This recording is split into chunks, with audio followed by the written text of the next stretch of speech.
एक राजा था जिसके यहाँ बेटा पैदा नहीं हो रहा था। उसे किसी तांत्रिक ने सलाह दी कि आप ही के राज्य में किसी छोटे बच्चे की बलि चढ़ा दीजिए, अगले 1 साल में आपके यहाँ बेटा पैदा हो जाएगा। राजा ने ऐसा ही किया।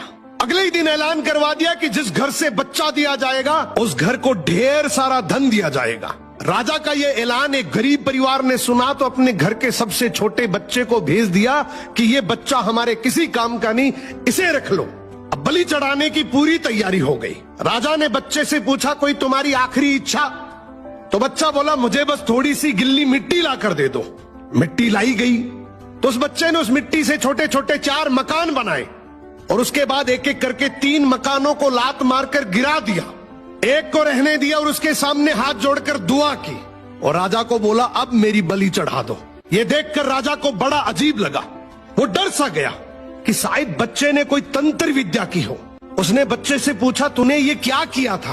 तो बच्चा बोला, पहला मकान गिराया जो मेरे माँ बाप का था, जिन्होंने सिर्फ पैसों के लिए मुझे बेच दिया।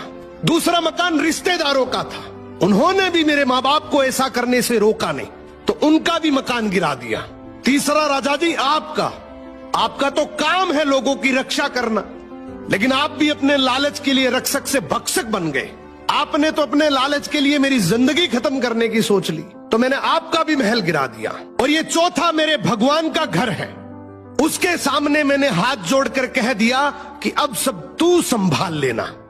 राजा ने बच्चे की बात सुनी तो आंखों में आंसू आ गए और गहराई से सोचा कि किसी हंसती खेलती जिंदगी को खत्म करके मुझे बेटा मिल भी गया तो मेरे किस काम का, क्योंकि मेरे राज में न्याय की भूल हो सकती है लेकिन उस ऊपर वाले की डायरी में गलती की कोई गुंजाइश नहीं।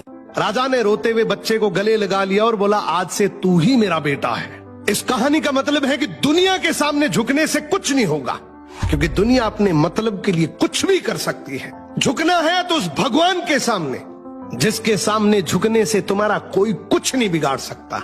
समर्पण करना है तो उस परमपिता परमेश्वर को करो।